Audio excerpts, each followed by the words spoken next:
Hey everyone, welcome back. I'm Noah Barnett, the founder of Purple Shadow Gaming, and I've gotten everyone back together for another Set 7 meta breakdown. We've done Sapphire Steel, we've done Amethyst Steel, and we had some incredible reception from the community on those breakdowns, and we are now back with another Steel deck, but this time Emerald Steel, and specifically Emerald Steel Discard. And hey guys, how's it going? John, Andy, Justin, welcome back. They keep bringing us back, so I guess we got to keep doing it. There you go. I'm excited. This is the fun one. I do have a love-hate relationship with this color combination. This is the deck that my son, for the longest time, until Bucky got nip clips, whatever we want to call it, and I just hated playing against it. I remember playing against this at a bunch of DLCs. It was the deck that you're like, this is just so frustrating, discarding my hands. But I've also been a steward of the bird. Dang, it feels good to draw cards off Diablo. It's so good and so unfair. As your opponents discard cards, you draw cards, a little hypnotize action. It feels right some days, Some days you just got to do it. Feels real good in this meta.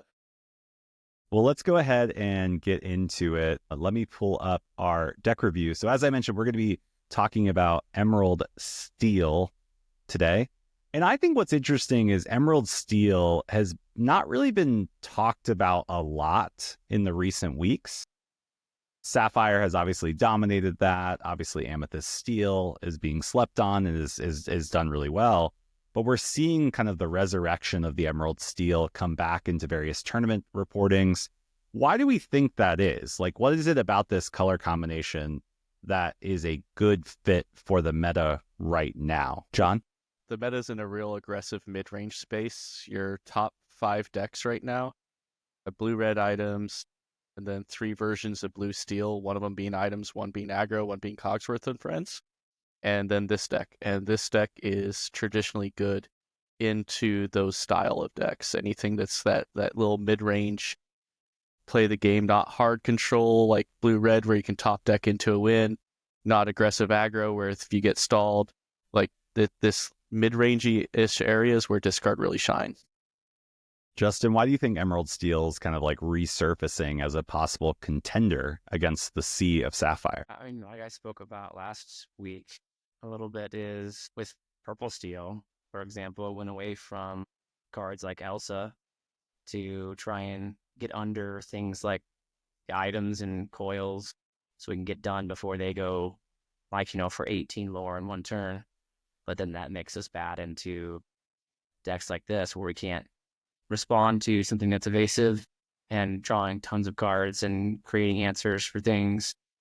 So that's one angle that I see it as being very good from. But I am a very old green steel player where I played the easy version with Bucky in it.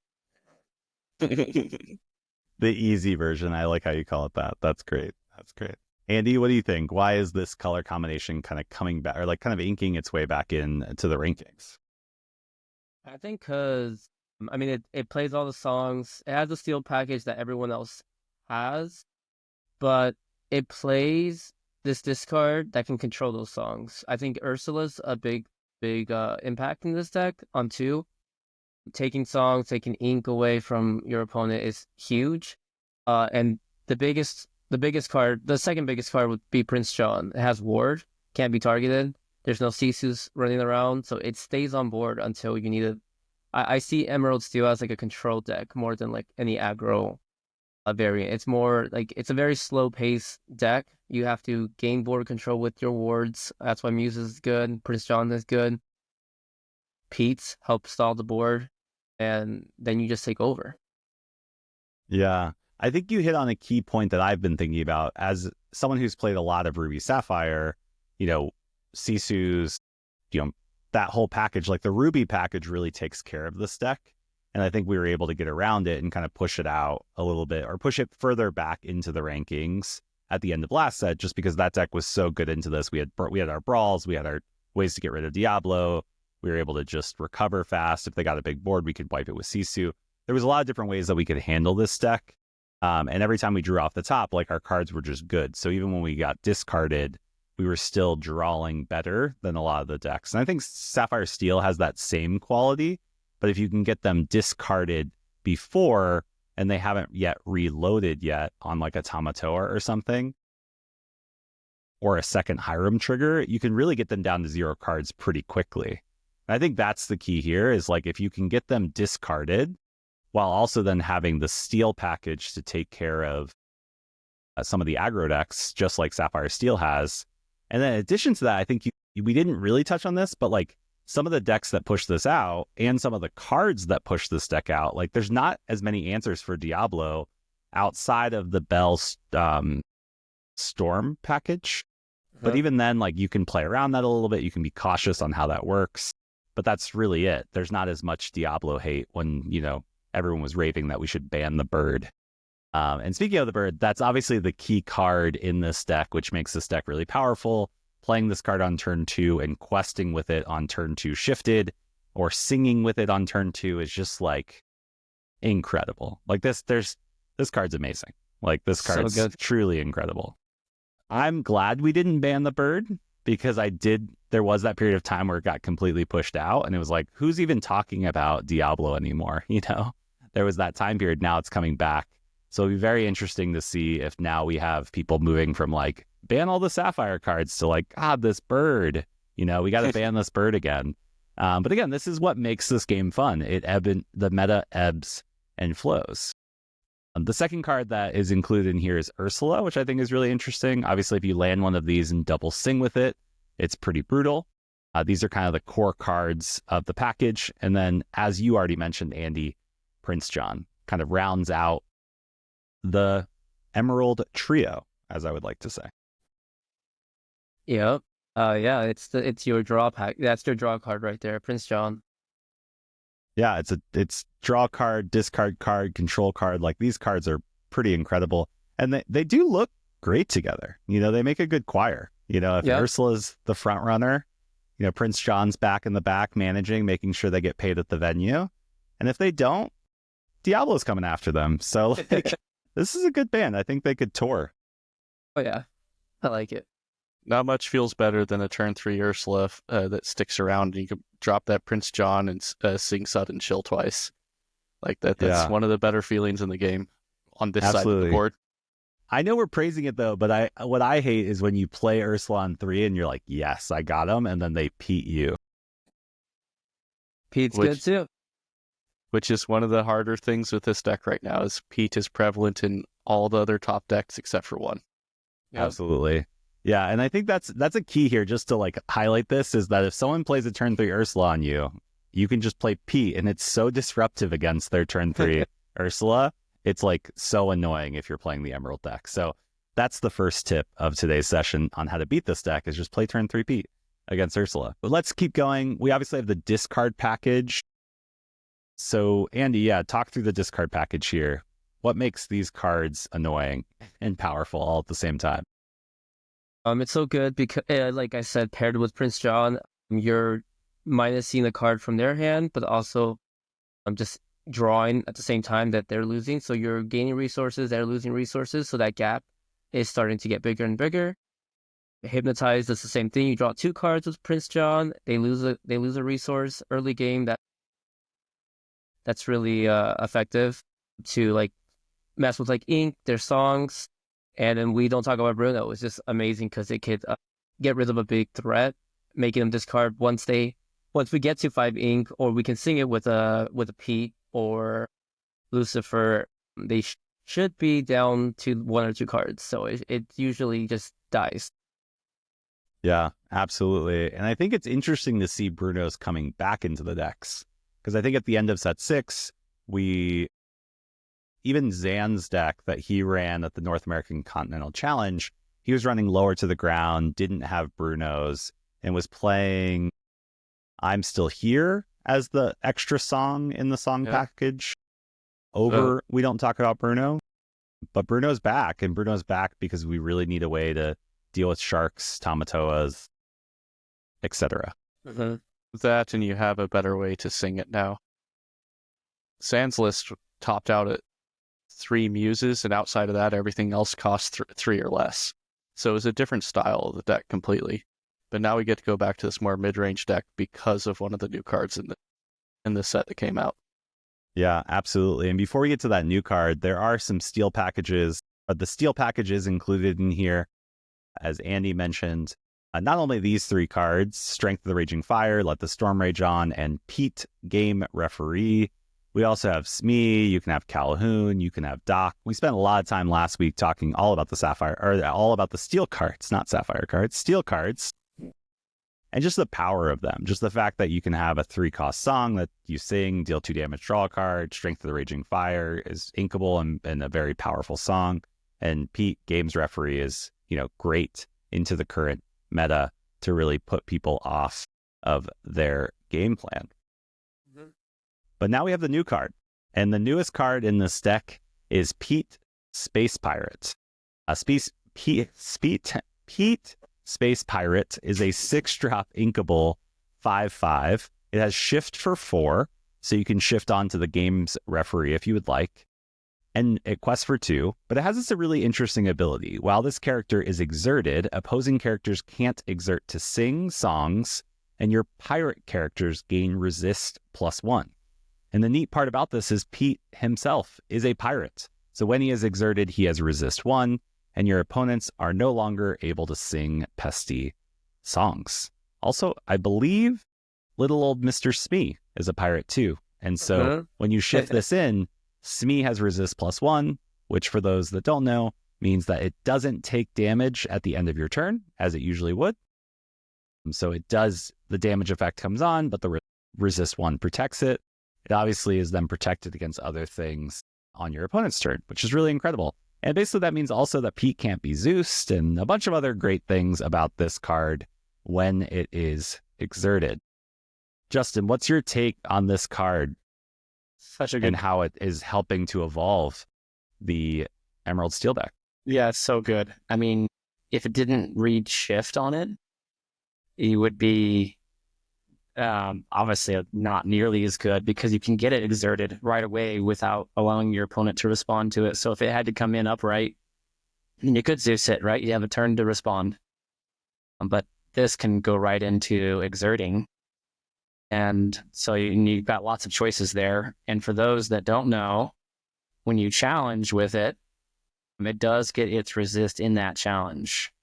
So just a little bit of a lesson for those that are considering playing that. Remember that you can challenge into another 5-strength character and this will survive. You can take out Pesty Bianca, which we haven't talked about yet.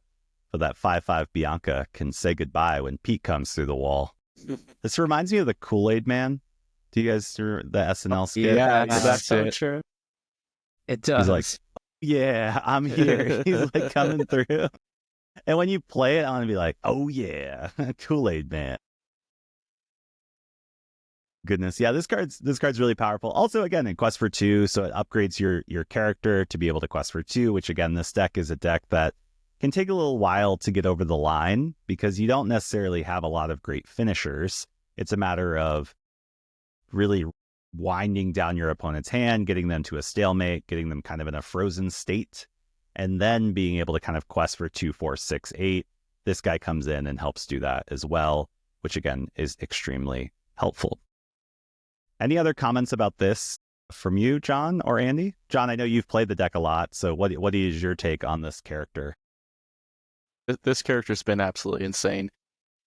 My new favorite playline in the deck is, irregardless whether you have the Diablo shift or not, you go turn 2 Smee, turn 3 Pete, turn 4 shift Pete. And I tell you, I don't think I've lost more than maybe one game where I had those 3 cards on those turns. Like it's just so insanely strong. Not many decks can even pretend to deal with that. Yeah, that does sound really gross. Yeah. It's gross. Well, let's get into the deck list. We do have a few different deck lists that we're going to explore. So we have 3 different takes, but a lot closer to each other than our previous deck reviews. Because again, there's not many versions of this deck, but there are some slight card choices within these 3 decks that we wanted to discuss. So our first deck is from vVonderland with Team Maelstrom. It's a green steel discard deck. It has 4 Diablos, 4 little Diablos, 4 Ursulas, Calhouns, Mr. Smee, Diablos, big Diablos, Prince John, Ursula, Pete, the big Pete, Hypnotize, Sudden Chill, I'm Still Here, Let the Storm Rage On, Strength of the Raging Fire, 1 Zeus, and 2, we don't talk about Brunos, and then 2 Hidden Coves. Pretty standard list from set 6, with the addition of the Petes and bringing back Brunos and a Zeus. What is our take on this list specifically, and any card choices that specifically stand out as we look at this deck reflecting into the current meta? So I'd like to point out that with the set 6 list that Zan had, it was running Docks and Muses. And that's what's been pulled out of this list to afford the space for Zeus's and the new Pete. And honestly, I like it a lot. The one thing I've run into this set, running Muses, is it doesn't hit much anymore. It's almost not worth having sometimes, and this deck looks really good because of that reality. Yeah, I hadn't even realized that Muses was not in this deck. I noticed Doc missing, which I believe Zan's list from set 6 played 2 Docs or 1 Doc, Two and then docs, I 1 think. Tamagogo. So it was kind of like these 2 cards that you could bring in. Yeah, but Muses are missing, Docs are missing. Justin, what is your take on the value of Muses in this deck? And whether it should be or shouldn't be, or is it a good choice? I think John hit it on the head there. There's not a lot that's it's going to hit right now. You know, there's some shakeup in the meta right now, especially around the Nim package and the Merlin package, and trying to get bigger strength characters on the board. So everybody's kind of focused on getting a little bit bigger. And so I think that it further devalues Muses. Yeah. No, I agree. I agree with both of them. The card that stands out to me is Calhoun. I think Calhoun, they're just adding Calhoun, Smees, so they can battle those blue bells. I mean, everything's 3 strength, 3 willpower, so they're just trying to find ways to combat that on the draw. I think Wonderland, I like this deck that he built. I think it's very low to the ground. The highest thing is Pete for 4, and he could be the one singing Bruno's, Zeus, everything on this list. So yeah, I think it's just, it's a very like aggro meta right now with the bells, so you just have to be able to fight board. Yeah, absolutely. I think it's really interesting. I also still like I'm Still Here. So the other 2 deck lists we're going to look at have removed I'm Still Here, which we're going to get into in just a minute. But I think that card's extremely like shifting. So like it's not shifting in the terms of shift, but like it can really change the dynamics of turns. And being able to sing that, obviously it replaces itself, but then being able to protect either your Diablo or be able to challenge into something, protect your Smee, and protect it for the turn, because it gives resist +2 for both turns, if I'm not mistaken. Is that correct, John? Yes, Yeah. It is until your turn. Yeah, Until so your we're next talking turn. about I'm Still Here. Yeah, +2 resist. You can sing it. It's inkable, and it replaces itself. And so I love the addition of that, especially if we are in more of these like field fights back and forth. Less like, hey, I emptied the board with B Prep and Sisu, and then I'm playing my big guy, and more of like, hey, we kind of got to win on board and like value trade and really think creatively about that. I'm Still Here can really change the math if they're not accounting for that. So bringing that back into this deck, or players that maybe aren't as familiar with that card, I think can really help shift the difference in some matchups. Yeah, so this deck for me, it seems like really attacking on a lot of angles, and it really makes a lot of things complicated for people. Can't exert to sing. You got to remember the complicated math of resist, like you talked about, and I'm Still Here, and Pete, and Calhoun. And then you got to worry about trying to deal with these characters that are really sticky, and then making sure you don't get discarded. So it like really prays for sure on the new players, because it offers so much to have to think about and try and play into. And then when you think you've got an answer one way, they come at you from another angle and attack you another way. So it's like Diablo turn 2, Ursula turn 3. Which one are you going to choose? Yep, big threats. And I think there's so often in games where we talked about this a little bit in one of our Quest Like a Pro interviews with actually an Emerald Steel player. The Dave, where we talk about this idea of like you have to understand your role in any given matchup at any given time. And for a lot of times when you're on the draw or you're in a certain like more controlling deck, you're losing for a time period. And then what you typically have to do is usually do two things. Like if you assume your opponent doesn't make mistakes, like obvious mistakes, and set you up for success. But usually you have to play like two cards or do like a 1-2-3 combo of sorts. And singing is one of the most powerful ways to be able to do that. It's what we saw with Amber Steel Songs, where you can like change the whole dynamic of a turn by being able to like sing, challenge, and do something else, right?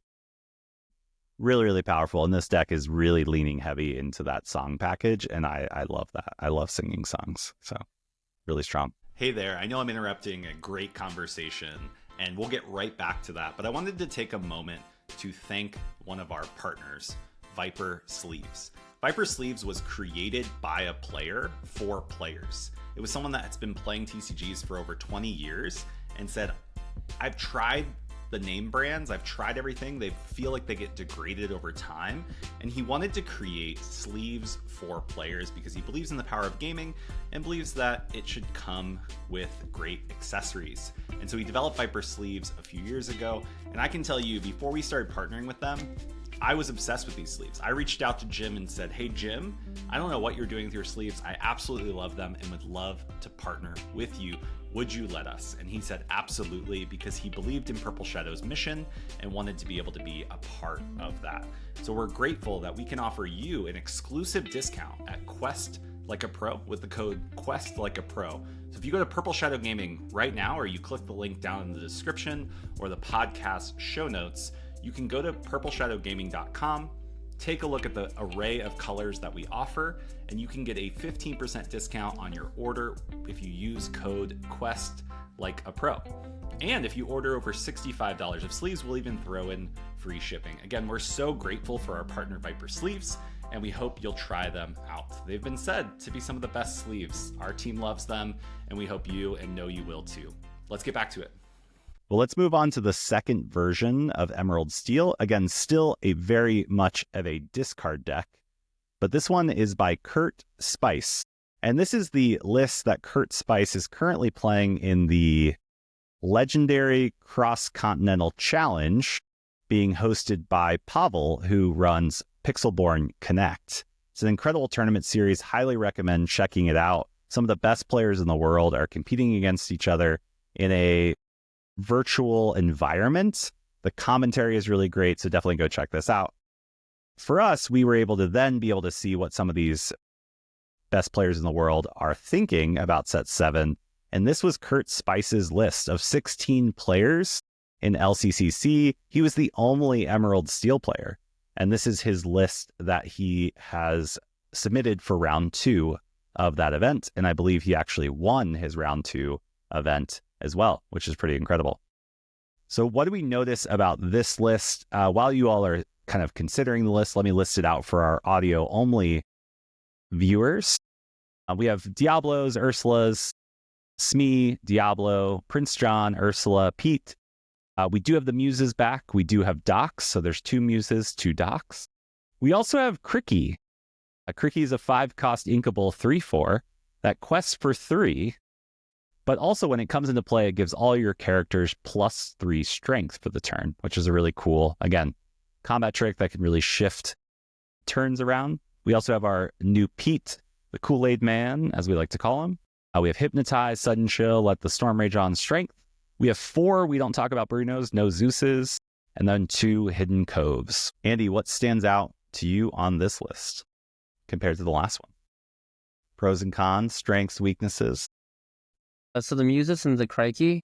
I'll go over the Crikey first. I think the Crikey's, I like it. It's a 3/4 body. Great effect if we're trying to fight the board. We have things that are 1/3s, the Docs, the Ursulas, even Prince John. He just becomes, they become fighters. They all can take out even the Scrooge, a 4/4 Scrooge.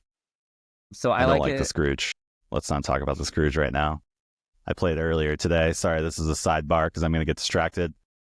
But he played turn 3, turn 4, turn 5, turn 6 Scrooge. So there was 4 of them on the board. Did All not for feel free? good. All for free? Not for free. Oh, No, okay, he okay. actually hard cast these mothers. But anyways, they were all there and it was not fun. That's why you should play Crikey. But yeah, so I think that card's a good addition. I like that he teched that for all the blue steel players in the LCCC. And I like Muses a lot. At first, I was like, Muses isn't really used, right? Like, it doesn't hit anything. But then I kept thinking about it. I'm like, wait, I can hit my own Doc. I can hit my own Ursula. I can hit my Prince John if I want to protect it. If I have, the ink to do so, I can sing with it, then bounce it. So there's some tricks here. I think it's nice to just have two, and you never know when you have any like hyper aggro coming to your local or to your tournament, and you need to start bouncing some Lilos and some ladies and stuff. So Yeah. good control. You also bring up a good point because, and Justin, I'll let you take this, but I actually think Muses is really good against Amethyst Steel. Have you found that to be the case when you're playing against Muses with Amethyst Steel? Feels pretty bad when you're trying to win with Genie.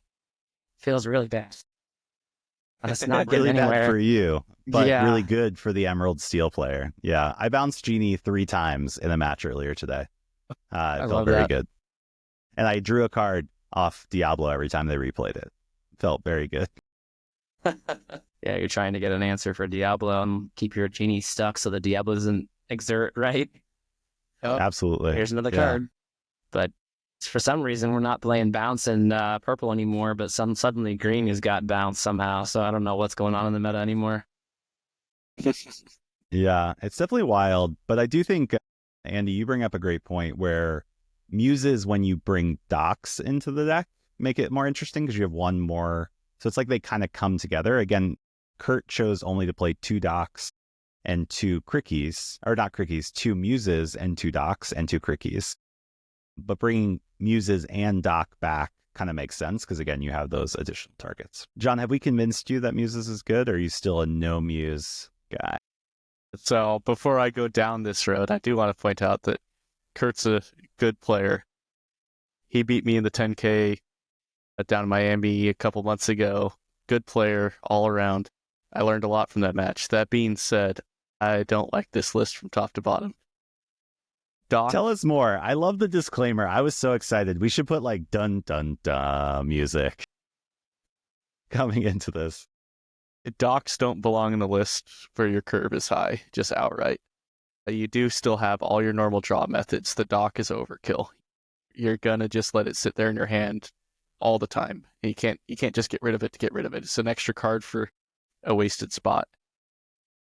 You're not actually trading into the board very often when you're doing that. With your characters, you're using the Pete, you're using the Smee, and you're using the Big Pete.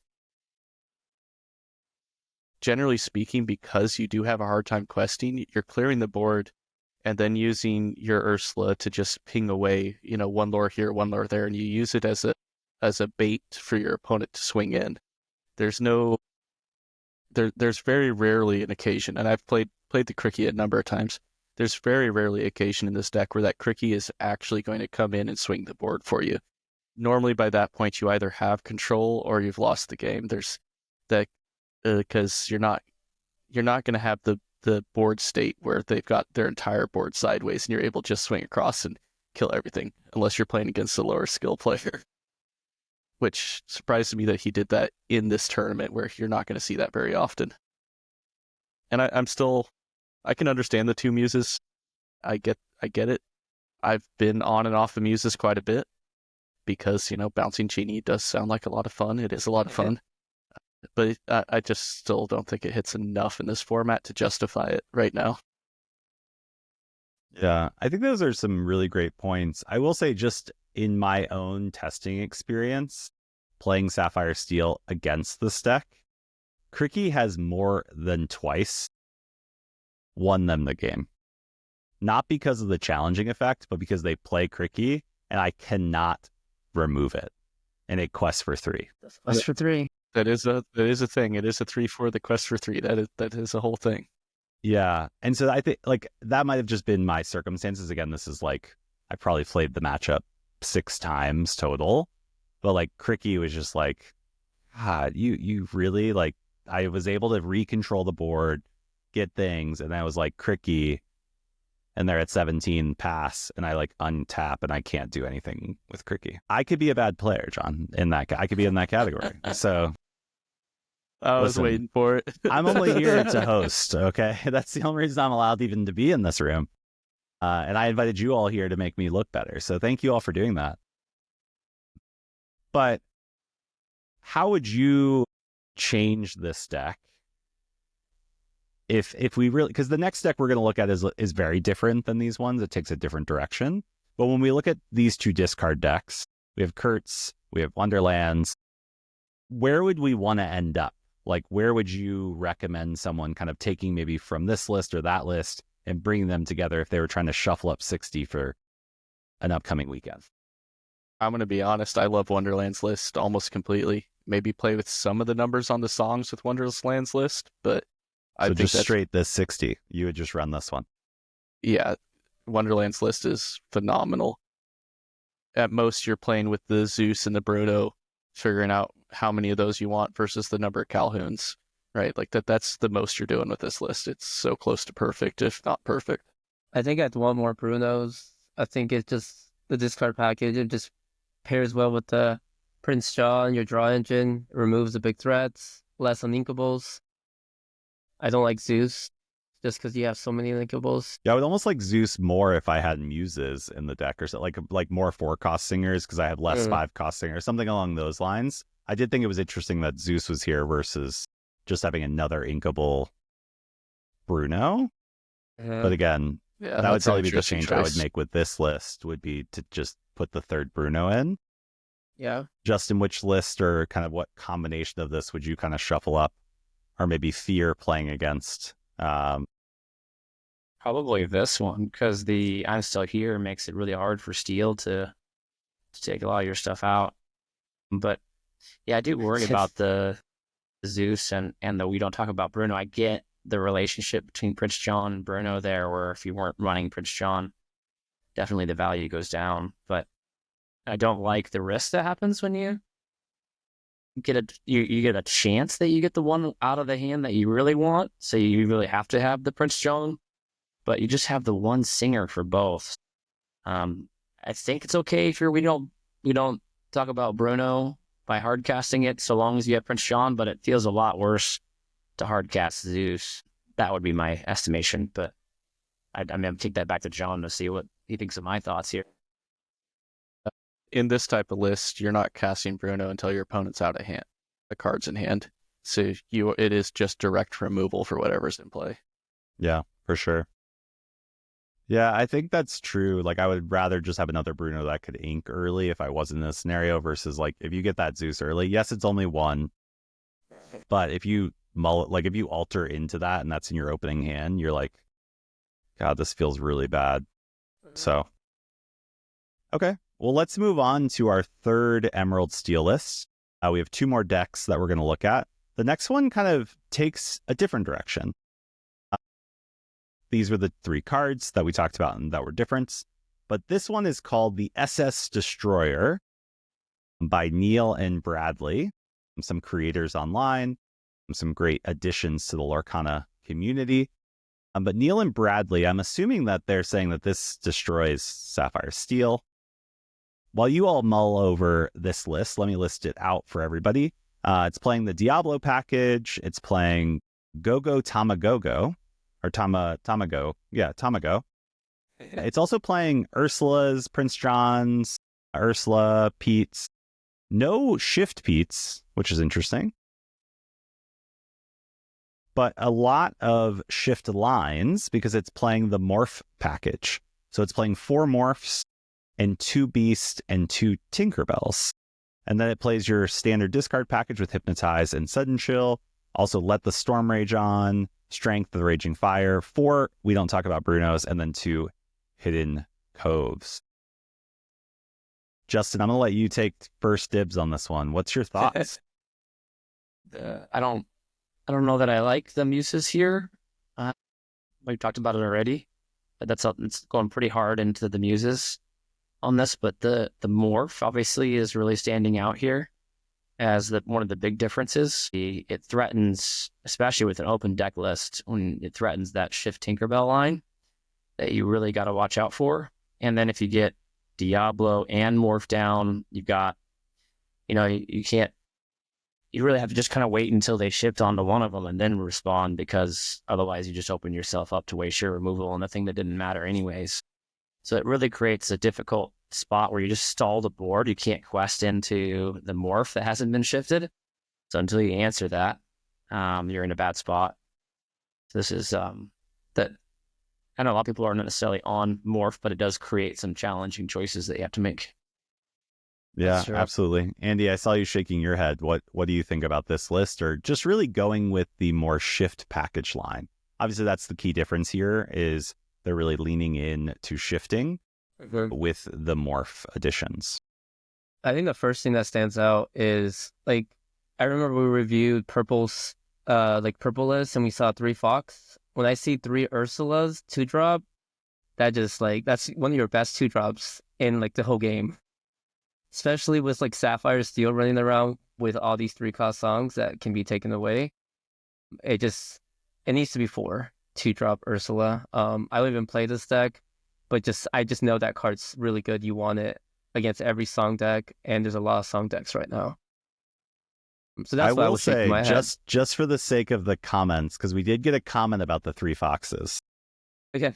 That someone did comment and say, I know this guy, and the 3 Foxes was intentional and by design. The other thing I'll push back on you, Andy, is Zan's list from NA Continentals only had 3 Ursulas in it, the little Ursulas. So there is a reason you might only play 3. I know you're shaking your head right now for audio-only listeners. Andy's like, what are we doing with our lives if we're not playing 4 Ursulas? But there are reasons to not play 3 Ursula, or not play the 4th Ursula. But again, yeah, it's interesting trying to create room for other cards, though. Reason would versus be set just 6. kind of having the consistency. Versus set 7. My thought was is that, Justin? They're using... Oh, go ahead, Justin. The reason would be set 6 versus set 7. So that would be the reason for playing 3 Ursula versus 4. That's true. Ursula, I'm all of last set. I was like, do we actually need to be running Ursula at all? Because there just wasn't a lot of reason for it. It still was run. Still was needed, but now I think I'm totally on Andy's side of the page here. It needs to be 4. Too many songs. It feels like they're using the Muse package to balance the Ursulas and the Go-Go's, but just play 4. Less Muses. You don't need the balance with it. What's it for the same reason? Obviously, we're talking about Ursula's having the 4th Ursula because of all the songs running around, especially the Steel songs.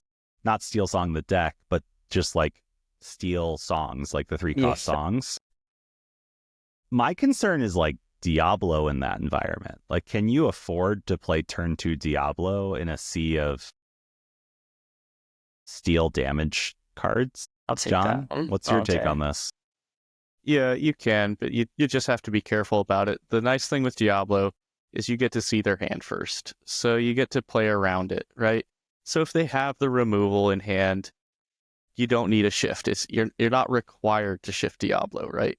So you still go for it. You still try to find it. But if you peek their hand and they have the removal, you can just wait until you eventually run their hand down. They're going to have to use that removal on something eventually, or they'll lose the game. And that's when you play the Diablo. So it's just a matter of being patient and taking your opportunities where you can get them. That's for this version of the deck. This one really rewards patience more than anything. That's true. Yeah. I think one thing that, as you were talking, I thought was potentially interesting is like you play the morph to the board because you see that they have damage spell, and they don't know that you don't have the shift or not. Like, morph is one of those cards that you're like, God, You have to deal with. like, do I have to deal with this card? Like, can I let you shift Tinkerbell or Beast or Pete or whatever? I don't know what else you play. Like, it starts making you think, like, what other crazy shift lines might you have?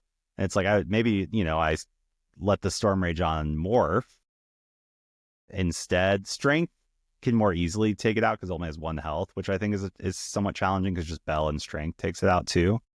But yeah, it could be a decoy as well. Yep.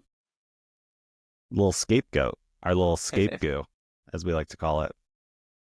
How would you, like, what's our take on the shift package line in kind of maybe this more like mid-range, longer-term game compared to the kind of like committed discard core package? Because, you know, it's bringing back Beast, it's bringing Tinkerbells. There was a time when these cards were in this deck. We obviously could add Pete to this deck. Like if we were building it ourselves, maybe we add the 4 Petes. Maybe we have the morphs, we have the shift lines. You have Tamagoga or Go-Go Tamago, which is interesting. Yeah, like how does this fare into the current reflection in the Sapphire Sea? So this is very similar to what I've been running recently. I'm running the 4 morphs with the shifts. I'm running 3 beasts instead of 2 here, but I am running the new Pete as a 4 of. So there are some minor differences to the list, but overall this is very similar to what I've been running, and it feels decent into the current blue steel meta. Into the items deck, I'd say I'm decently favored. Into like the Kiwi Birds version or the Cogsworth version, it's a little better than 50-50, not by much, but you are still favored. Wherein with the lower to the ground versions, I feel like you're giving up one of those 3 matches usually. I love the shift lines. Like when I first built this deck for set 7, I definitely had 4 morphs in because actually of the Pete's, not necessarily the Tinkerbells and Beast, because I did want to be able to play turn 2 morph, turn 3 whatever, not necessarily Pete. Whether it's I play Prince John or Diablo or Ursula, one of our 3 drops, and then being able to still shift into the Big Pete or shift into Beast as another draw engine if you don't get Prince John on board or online. But then I was kind of put off because morph just kept getting banished by songs like Bell Storm, Bell Strength, whatever.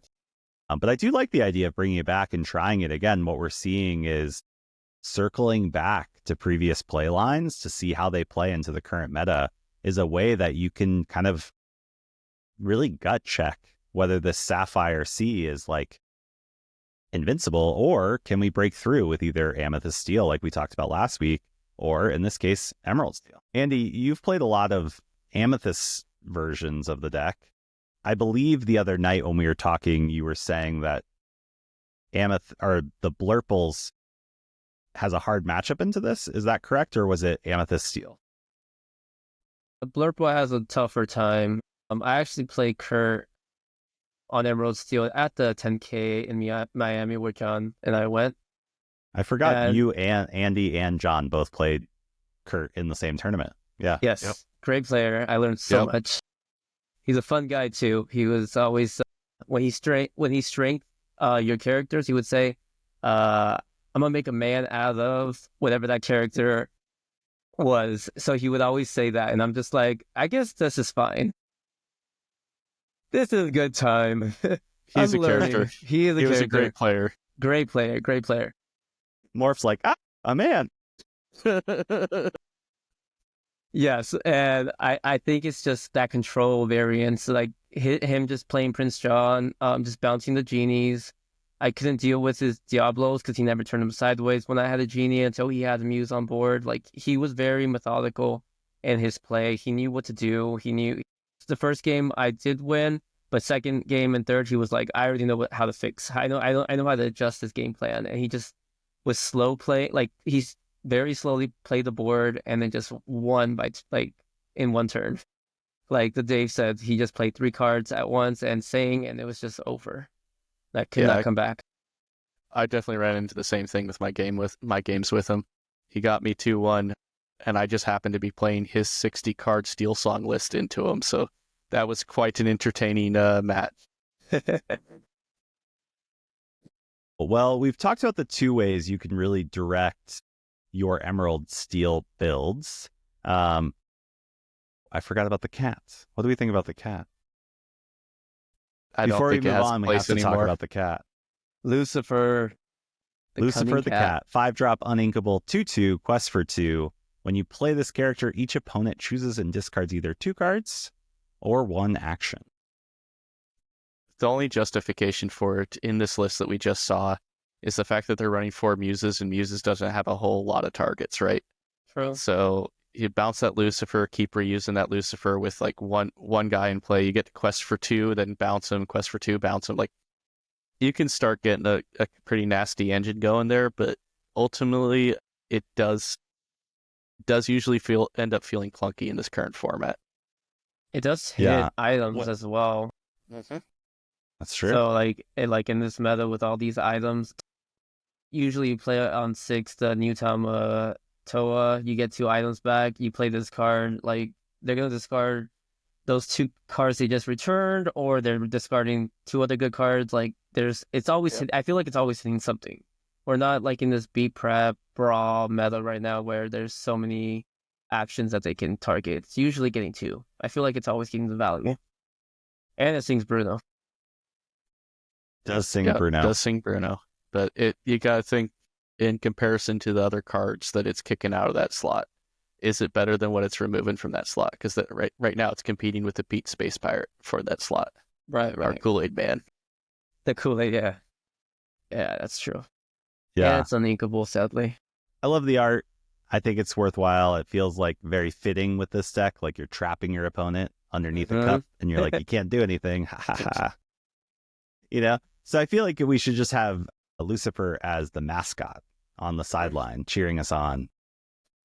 So you know your opponent knows you're serious. Also, John, if we ever get into a Muses Lucifer cat loop, I feel like that's like totally a win more, and your opponent's like, can you just win? Like instead of like playing with me? But it would be the exact behavior a cat would do. So that's important. That's true. I mean, it would be a thematic win. You can't ask for more than that in Disney, right? Yeah. We need one of those tournaments where you get like a side quest that you have to complete before you win the game. So it's like you got to get to 20 and do something else. And it's like bounce the cat back 3 times, type thing. Like random things like that, which is like you can't win just by getting to 20. You got to do some other side quest. That would be cool. To be able to win. Blue would be like ramp to 20 or something, like hit a weird number. Yeah. I don't know. Every or color you can only win if you quest for more than 10 at a time. Like, so that's like you can only quest if you're questing for 10 plus. Yeah. Jiminy. Can be fun. Ruby has to banish X amount of characters before you can win. And your opponent just never plays characters. And you're like, this sucks. Yeah. I think I would be into that format. Okay, we talked about Emerald Steel, we talked about discard, we talked about more of the shift package, mid-range, etc. One thing I didn't think we could not talk about was what else could we pair with Emerald that has a discard flavor? And the perfect thing came up, which was Lemon Lime or Emerald, Amber, Emerald, because that is also commonly in this meta referred to as an aggro deck. It's like the Tramp Chernobog deck. But there's another deck that is a very old deck, actually. I think it's from set 4. I don't think it actually has any new cards in it. No. Just won a 128-person tournament over the weekend. And it's this list. It's a discard deck, but instead of playing Steel package, you're playing the Amber package. This deck is, the Diablos, the Ursulas, etc., Prince John's, Muses, but it also now includes Amber cards. It includes Ursula, the 2-drop Ursula. It includes Ariel, our favorite song capturer. It plays Kita, the 5-drop Inkable 3/5 that reduces everyone's health by 3. It also includes You Have Forgotten Me. That's kind of the key card here. It's an Inkable 4-drop. I believe it's from set 1. This goes all the way back. So you may, if you haven't been around since set 1, this card says each opponent chooses and discards 2 cards, which is kind of the key. It also plays the Bare Necessities, which is another card that says you can pick a non-character card from your opponent's hand and make them discard it. It's a song. Lots of discard, lots of focus. How do we think this deck fares? Obviously, it stood the test of time this weekend when it won the tournament. I love this. I hate playing into it, but I do think this is one of the best position decks in the game right now. Kita Under the Sea hits everything in the way that it needs to be dealt with to actually go away. I think that's between the 4 Muses with Painting the Roses Red, the Kita Under the Sea singing, you're going to be in good shape into the whole format with this. Has anyone played this deck? I've played this deck I have for a couple tournaments. So I've never Justin, pulled. Oh, go ahead, Justin. actually played against you, Noah, and set 4. I think I had already gotten my playmat, and I was like, well, I'm going to change it up. And then I played this into your Ruby Sapphire, Amber Ruby, and this didn't go so well for me. it was probably But the rest Mufasa of the there. day, yeah, I think so. I I love good old Mufasa. Shout out to Humble. The rest of it went pretty well. I mean, it is. You definitely are having to be patient while your opponent's doing things, while you kind of set up your win condition, so you can kind of get them discarded down, and then like at one of my games to get into the top 8 with it when it was just I was playing it for fun. Right, this is right after Zach Bivens, I think, won with it. I think I was playing his 60 cards, and I had gotten my opponent, who was on Steel Song, down to 0 cards. And then they top decked Ariel. Didn't hit anything. Top decked Ariel. They did hit something, and then they were able to sing Whole New World, and it was over. I was like, well, I did whatever I could to. You tried. Yeah. Whole New World is tough for this deck to deal with, but right now there's not many running around. Nope. No. Yeah, and I think again, like, so obviously the power of discard has already been discussed. So like I think a lot of the Sapphire Steel decks and I think a lot of the decks right now are very resource dependent, and like every resource matters. So making them discard 2+ cards, let's just say that, is like extremely valuable. Like even if it's only discarding 2 or more cards in a game, like that could be game breaking, like based on how some of these decks are playing right now. So it really forces them to have the second, Hiram trigger, or they have to play like rat or dock into dock or something like that. Like it really checks them out of resources in a place where I just think every resource is really tight. Like games are extremely tight nowadays. It's actually made the game like very interesting, but I think a lot more difficult as well. So if you can really tease them off of that. So what you also want to do here is make sure that you keep whoever's playing this off of an 8 total cost of characters, so that it makes it impossible to sing Under the Sea.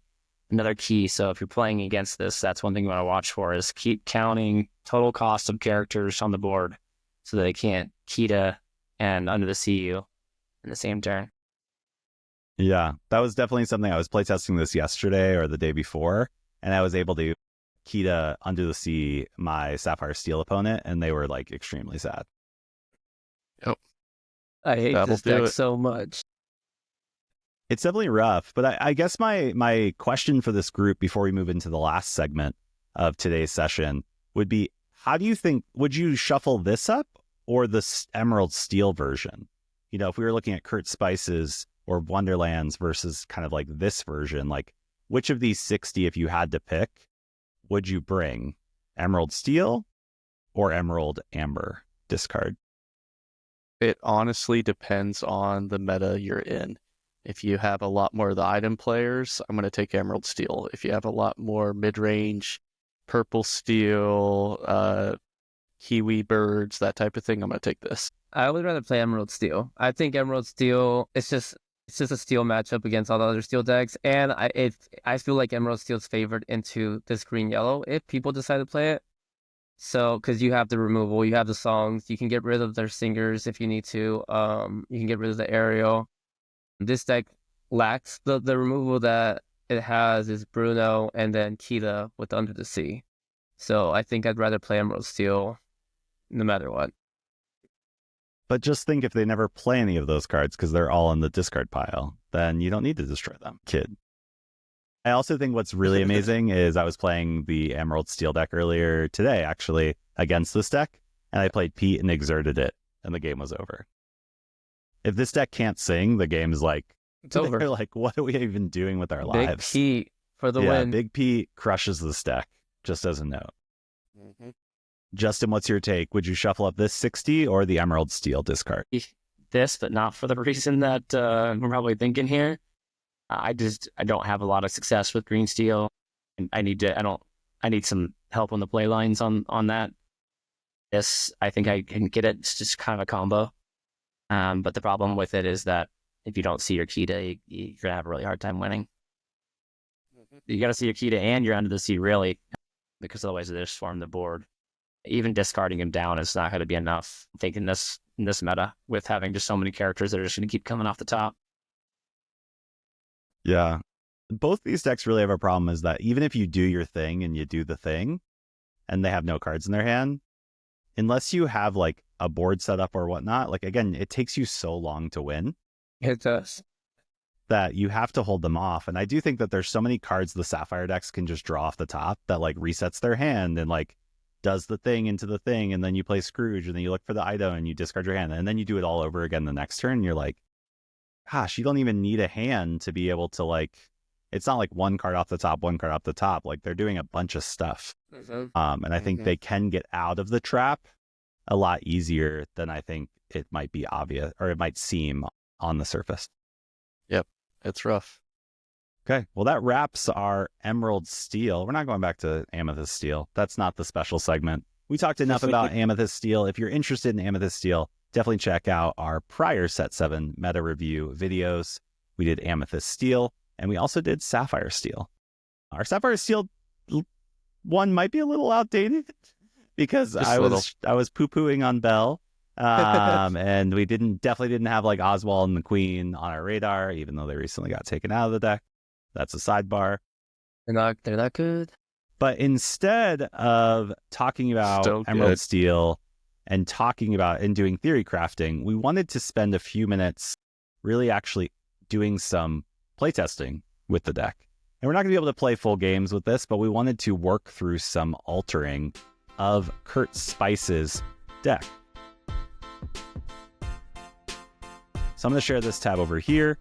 This is Kurt Spice, or this is not Kurt Spice's deck. This is Kurt Spice's deck. Apologies. I was looking at Zan's deck earlier. We're going to do some altering of the hands here. I'm going to set up a scenario where I tell basically, are we on the play or on the draw? Do we know what our opponent's playing or not? And then I'm going to quiz the team on what they would alter. And then the other two are going to critique whether they thought that was right or wrong. First up is going to be John, who's our, more seasoned Emerald Steel player. So, John, you are on the play, and you do not know what your opponent is playing. And for those audio listeners, we have Mr. Smee, Diablo 3-drop, Let the Storm Rage On, Mr. Smee, Pete, The Muses, and Strength of a Raging Fire. What are we keeping? So, on this, you do want to hard mulligan for the Diablo when you don't know what you're playing in. You're lucky enough to be on the play. That being said, Smee is one of the best cards in the game to play on turn 2, so you do keep that. So you only keep the Smee and the Diablo in this scenario. Okay, so we're keeping Smee and Diablo. And just for everyone on the call that maybe doesn't understand the term hard mulligan, what do you mean by hard mulligan, John? I mean that you are searching very directly for a singular play line. So right in this scenario, you are looking strictly for little Diablo to be able to shift into big Diablo on turn 2. And to get that consistently, you have to get comfortable with throwing away the majority of your hand on almost every mulligan, if not your entire hand. Okay. John has put in his submission. Andy, 0 to 5, 5 being the best. Actually, let's make it simpler. You can give him a 1, 2, or 3. 3 being the best, 1 being the worst. Where do you think he landed? I think he hit the spot. I think it's 3. I think 3? It's a 3 for sure. And just echoing what he said, or anything to add to that? I know, just to echo, you want to find that one drop, and I think keeping the Smee's the right move. You want to have something to play on too, if you don't find that one drop. Justin, 1, 2, or 3 for John? Like a 2.75. What is the other option here? How about this? Let's say like you don't agree with John. What would be the alternative alter to John's alter? Might have kept strength as well. But, I'd certainly love to hear, I think, the reasoning. But, John, tell me your thought process. I think you've got plenty of songs to hit, and so you're hoping to get any one of those. I like the idea that it's an inkable song, so if you don't hit the shift line, you can ink it if you need be. Okay. That does seem reasonable, but the math looking for that 1 drop is rough. Yeah, especially only mulliganing or altering 4 away. My alternative would actually be you ship the SME, you know, like where you really go all in on it and you say, no, I'm actually going all in on the play line and I want Diablo. And so I want to increase the chances of me drawing that. And so I would ship the SME as well. The only reason I may not do that with this specific altar is because we already have a second SME in the hands. But if I don't have both SMEs in my hand, I actually might alter 1 away because then I'm more likely to like potentially alter into a SME plus a Diablo, but I just want to increase my odds of even if I don't get the SME, I would rather have the Diablo. And I think every time if we have our next 7 and it was like, okay, you could just trade this SME for the little Diablo, I would probably do that almost every time. But let's see what we got. Yeesh. Oof. It's pretty, but Oof. it's ugly. Very rough. You're still not in a bad spot here. No, you're definitely not in a bad spot. Just for those audio listeners, we kept SME and Diablo. We drew another Diablo, a 3-drop. We drew Doc, and then triple, double, or 2-cost Ursula. So very interesting hand. Let's go quickly into our next hand. Justin, you're up. For the listeners, we have Doc, Strength, Storm, Big Pete, Shift Pete. We don't talk about Bruno, 3-drop Diablo, and Pete. You are on the draw, and your opponent is playing Sapphire Steel. Game 2, and you lost game 1. Oh man, And brutal. you're on the draw? Yeah, it's 2-game Why'd you choose format. to be on the draw? 2-game format. Okay. Do you see how I quickly pivoted? I did not think about that, and I was like, oh, crap. How do we make this possible? 2-game format. You lost game 1, and you still go second, game 2. Thanks, That's a 2-game format. Lorcana. So I think in this case I'm actually going just the Diablo and dropping everything else because I really have nothing that I can do anytime soon. Yeah, I just don't think that the Pete and Pete shift is going to be quick enough by this point, and you don't know that you're going to have characters to kind of build up the board, and so I think that's where that's my ship it. Okay, give me your feedback. Okay, let's go Andy first. 1, 2, or 3, and then tell us why. I like finding the shift line and going hard mulligan, but I actually think you keep Pete just because you know you're against Sapphire Steel. You want to like negate their songs turn 3 before they can kill anything. It lets you sing a 3-cost song with Pete. If they have, I always assume my opponent has the nuts, so Sapphire Steel, they're gonna have that turn 1 popsicle bell. Am I shifting Diablo turn 2 into a bell with a storm? Probably not. So like, there's an argument to just even push back to Diablo, because you don't need to use it against this matchup now that you're on the draw. So I think you just keep the Pete, honestly. Very, very interesting. John, we'll let you comment, and then we'll kind of come back to the alternative line here. But John, what is your kind of evaluation here? And more importantly, why? And what would you do different? So on the draw into blue steel, turn 3 Pete into turn 4 shift Pete is what you're looking for in this match. That is the strongest play line in this match. So you keep that. The Diablo is not good on the draw in this match. They have too much removal out of hand. They play too much removal in their deck. You're okay getting it later in the game, but you're not trying to force the shift line. If anything, there's an argument to actually keep the Bruno, because you can shift into the Pete and Bruno their Hiram, which is something to pay attention to. That being said, in this scenario, because I don't have a 2-drop, you do really want that SME in this match, or the Ursula, really the SME, I am going to go hunting for that. So I'm going to keep the Pete, and I'm going to keep the shift Pete, and I'm going to get rid of everything else. Yeah, very interesting. I will say I was looking for an alternative line, so I think, Justin, for fairness, I would have probably taken the line you did, which I would have just kept the Diablo. But when I said, what would I do differently, that's when I actually discovered the same line John's talking about, because we talked about it earlier, where I would have actually kept just both Petes and ship the rest, especially given what Andy just shared with being on the draw against Sapphire Steel can be really challenging. And I think the better play line, if we had to choose, knowing that we think our opponent's going to have the nuts, Always. They that always we have would it. rather You always go, assume. turn 2 something, turn 3, turn 4. I never thought about we don't talk about Bruno on the Hiram, because that is a problem with I find they get to quest with Hiram so many times.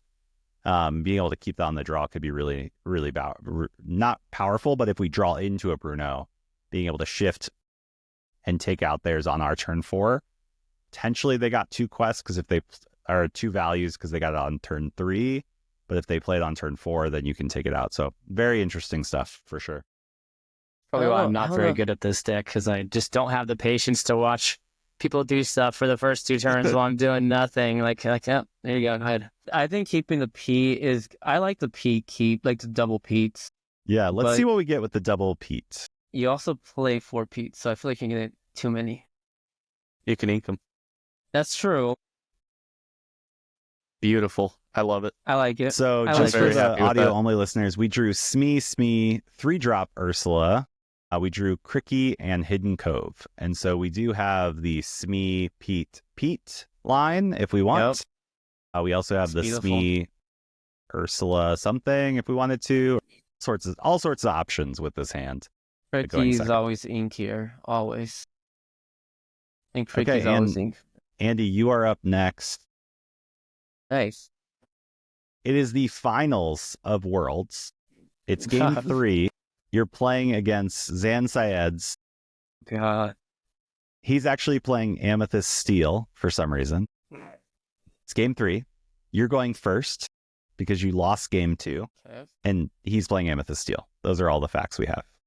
The lights are on. They're dimmed. Submit your answer. For those listening, we have Cricky, Mr. Smee, Diablo, Little Diablo, 2-drop Ursula, the Muses, Prince John, and Mr. Smee. Important clarifying question. Does this version of Amethyst Steel run Storm, or is it just Strength? Probably just Strength if it's at 7. We're going to go with only Strength. Yeah, I don't think you ever keep the Ursula. It's only 1. I think we keep the 1-drop Diablo, the 2-drop Smee, and I ship the rest. Okay. I don't think you need... Yeah, we're keeping 1-drop Diablo and 2-drop Mr. Smee. So very similar, I think, to John's hand, where he was also going first. He was on the blind, but he kept Diablo, the 3-drop Diablo and 2-drop Smee, I believe, if that was correct. Mm-hmm. So now we're keeping Little Diablo and Smee, which I actually think is a better keep. If I was just having to pick, because obviously I have my turn 1 or ink turn 1 pass, which can also be a play. Yeah. Justin, what do we think about Andy's mulligan or altar here? Well, I'm going to try and just ask about a potential other line here. I wonder if Prince John would be worth keeping, just because you have so many discard options, and by turn 4, they're going to be pretty low on hand size, and you might be able to rip them to a point. You kind of make it a free dock. Yeah, that would be just... I might consider keeping the Prince John, and in hopes that I can start fuel. I have some draw engine. I'm not looking for a draw engine, but we're on the play or the draw. You're on the play. Game 3. Yeah, I like having a draw engine, but that's my style. So your draw engine's Diablo. It takes a while for them to. I mean, you also want to try to find the Cove as soon as you can against Amethyst Steel, to make that strength harder. And they only play 4 removals. They also don't play Elsa anymore. Purple Steel is away from Elsa, and their only removal for that Diablo is strength and Genie, but that's turn 4. And you've drawn 3-4 cards already. Justin, I think we ran into this scenario last time me and you played, where you were on Purple Steel and I was on Green Steel. I made a mulligan with a hand similar to this, and that got the Diablo shift, and I ran away with the game, as you couldn't do anything. Very hard to do anything. I think my only interesting scenario here was I do turn 2 potentially Smee, turn 3 Prince John, turn 4 Smee Ursula. Obviously, that's Right. like a lot of resources out of this, but I'm just looking at this hand. Like, if I would draw this and this happened to end up being my like 7 post altar, like I think there's something here to play this hand. Maybe not Oh, yeah. hey, I'm just gonna go all in at this point and just like try to find the Diablo. But I don't mind the like Smee, Prince John, Ursula line potentially. At No, post that's a altar, good. you're definitely not upset about this. Yeah, but it's not bad. But you do want to look for better lines if you can get the opportunity. you also want to find like Storm because it could destroy their 1-drops. It makes them have to play 2 1-drops on turn 2. Otherwise, they get no value off unless they play a Diablo. But even then, you're just getting board control, and Purple Steel wants that board control so they can activate their song Strength. You also want to find Pete against any steel deck, so finding that Pete isn't going to hurt either. Yeah. Well, I will say, anyone in the comments that wants to provide their own take on these altars, please do. We'd love to see that. But let's see where we ended up. You're not in a For bad those spot. listening, That's we not drew great. into Shift Pete, Prince John, Shift Pete, Let the Storm Rage On, and we don't talk about Bruno. So we have our 1-drop potentially. So we have Diablo into Mr. Smee, into Prince John. Mm-hmm. We also potentially have a few draws to see how this shifts into the rest of the deck. If we look at the next few hands, we're going to draw into Ursula, Cricky, Diablo. Maybe that's good because we get to shift to Diablo a little bit later, which could have been interesting. You're not in a bad spot. That's it for the Emerald Steel altar situation. If you like this segment and you would like us to include this type of commentary on actual altering or other aspects of gameplay, maybe actually first 3 turns or other things like that, please let us know in the comments. We'd love to hear back from you on what we can add as far as segments as we continue to do these Set 7 meta breakdowns. Also, as we begin to revisit Set 7's meta, we can actually look at different ways of maybe looking at different matchup dynamics versus single decks and all sorts of ideas. So if you have ideas or you have a preference, please leave us a comment either on your favorite podcast app or on YouTube. Y'all, we did it. We wrapped up our Emerald Steel summary. Any final commentary as people kind of prepare to play? You know, we've talked Sapphire Steel, we've talked Amethyst Steel, we've talked Emerald Steel, we've talked about Emerald Amber. If you had to pick a deck for a tournament tomorrow, what are you playing? Those 4? No, out of any deck. Yeah, so I know we've only covered a few, but I just want to kind of keep a pulse check on where your all's head's at. Andy? I'm still sticking with Blurple. Blurple's my deck. Blurple. We got to get a Blurple feature.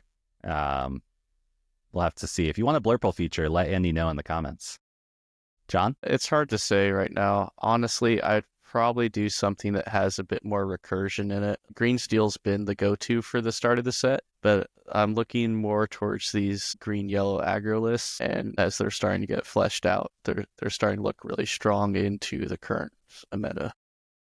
And you're speaking about like the Tramp decks with Chernobog and the whole Lady package. Yeah, definitely check that out.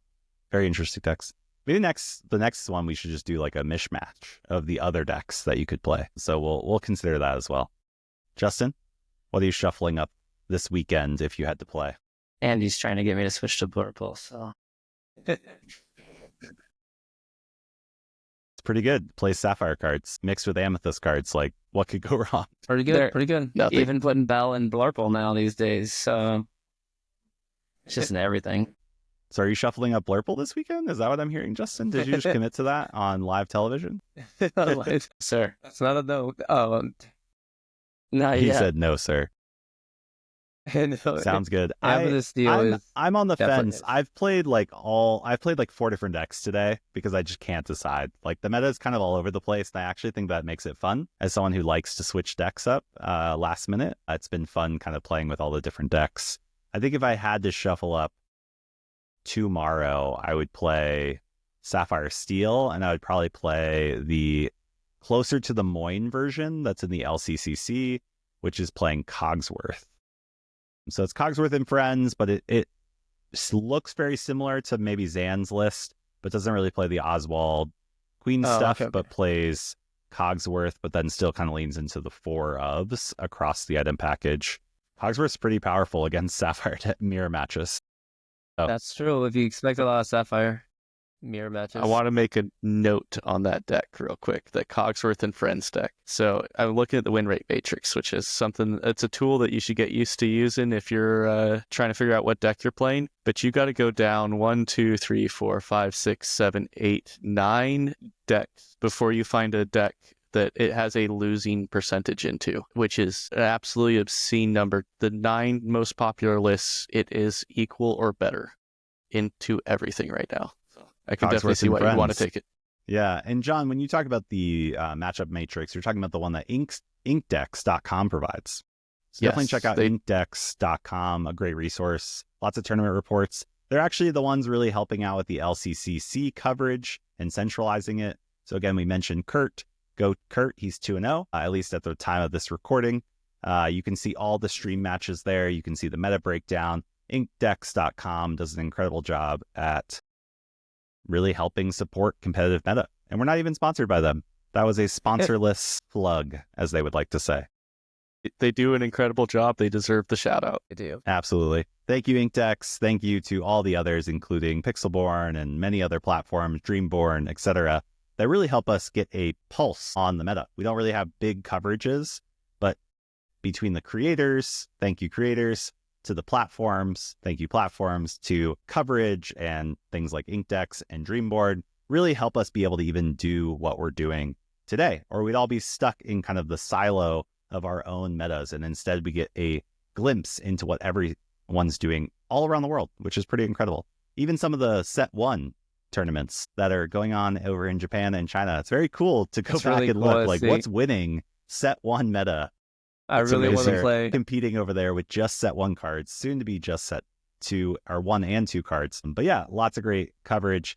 Thank you all for being here again. Thank you to you, the audience, for listening and giving us the courage to keep coming back.